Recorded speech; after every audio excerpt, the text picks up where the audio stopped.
when the school bell rings and they step out of school, step out of the classroom, their phones come out, their wallets come out, and they even pay for $5 in-app game or even a bubble tea that they don't really need. Students who happen to solve or top math classes are the ones who tend to go bankrupt in that simulation the quickest. But maturity isn't IQ. It's about the ability to navigate the gap between impulse and action.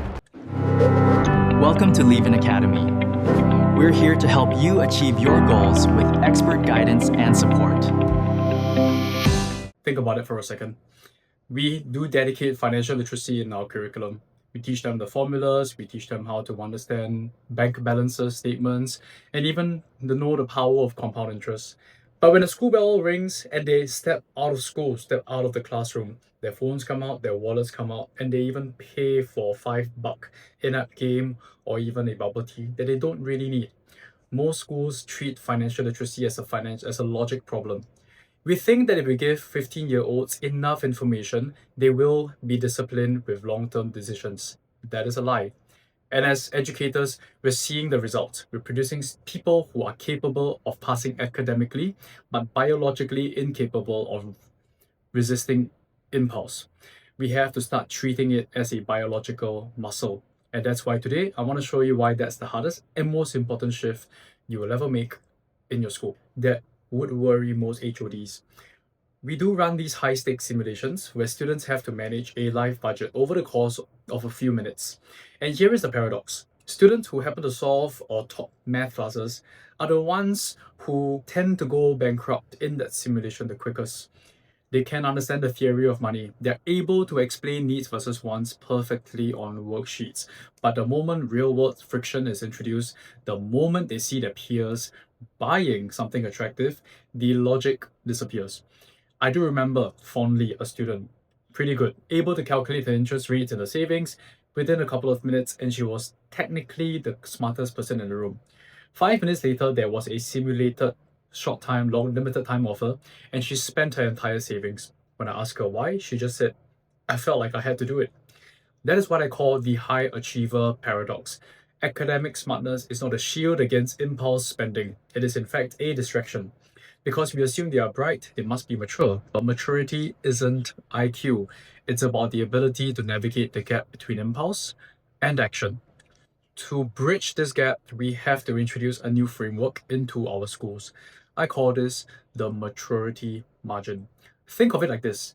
Every decision a student makes follows a 3-step sequence. First, the impulse. This is biological. It is the itch. It's the dopamine hit of seeing something they want now. Second, the margin. This is the space. It is the pause. It is the moment the brain asks, wait, what are the consequences? Third, the action. This is the final decision. The problem is that for most young people today, the maturity margin has shrunk to nearly zero. Technology made the distance between I want and I have almost invisible. With a tap of a handphone, the impulse becomes the action instantaneously. If we don't intentionally build margin, the formulas we teach in school will be useless. Now, before we move into how this can actually be applied in your school, I want to take a quick second to invite you to join this conversation.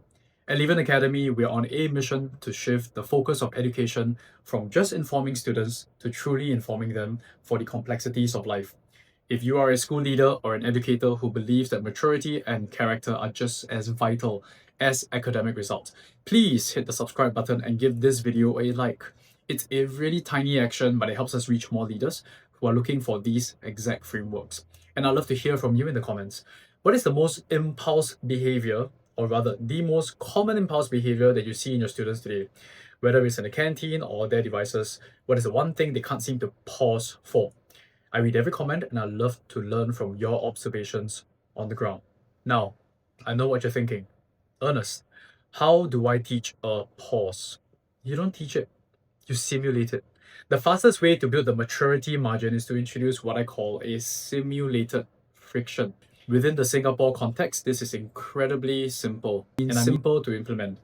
The next time you're running a financial literacy module, for example, don't just talk about saving for 10 years. What is 10 years? That's very abstract.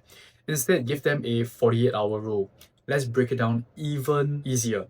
Tell your students for the next week before you make any impulse purchases over $5.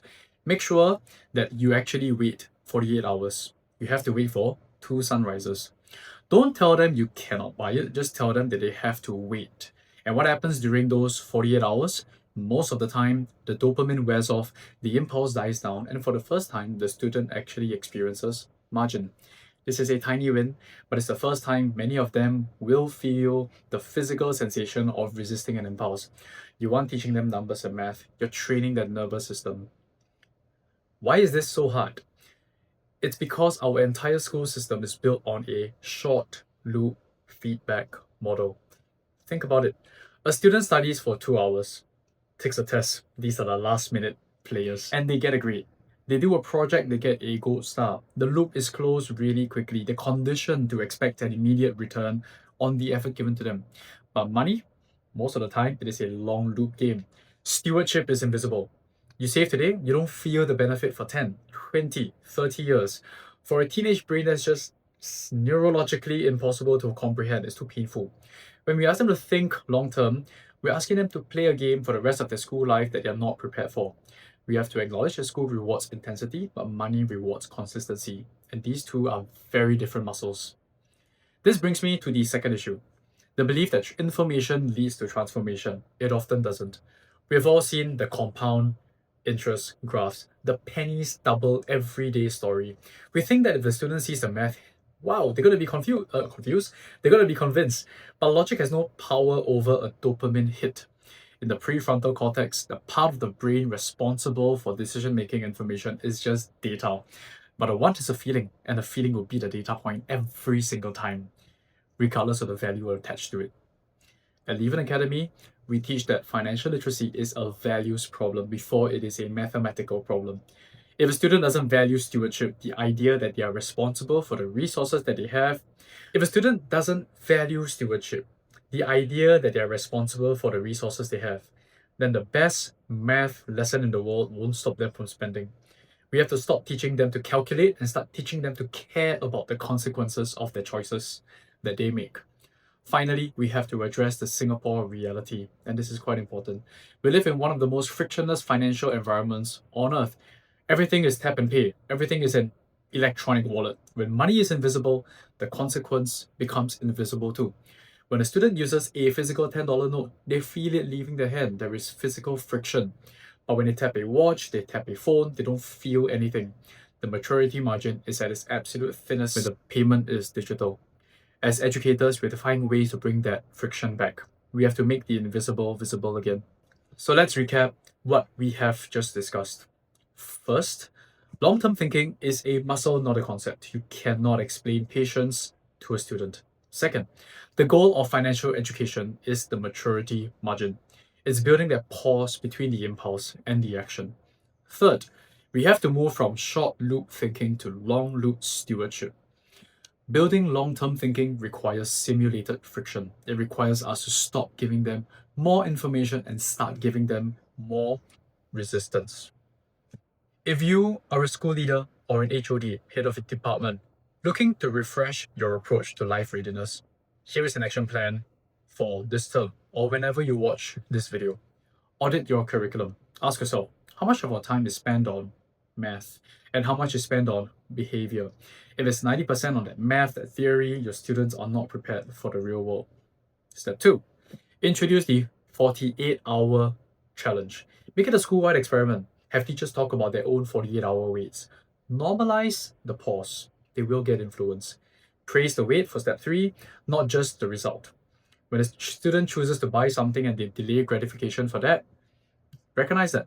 In our schools, we praise the A on the test paper. We need to start praising the maturity in the decision. This isn't about making them rich. It is about making them ready and ready for life. The reality is every student sits at a different level of readiness. Some are already naturally disciplined, while others are struggling with every impulse they feel. I face it at home. My 3 children are completely different in this. To help you identify where your students stand, I've developed a framework called the Money Maturity Ladder.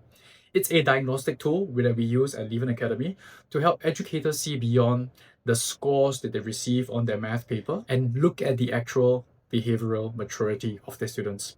I've put together a quick start guide for school leaders that explain the levels of the ladder and how you can use them to tailor your character development programs. You can download that guide for using the link. You can download that guide for free using the link in the description below. If you have found this video helpful, please share this with your colleague. We need more educators talking about maturity, not just literacy. I'm Ernest Tan from Leaven Academy. Let's help our youths go beyond the academic curriculum and get ready for life. Thank you for watching, and I'll see you in the next one. Take care.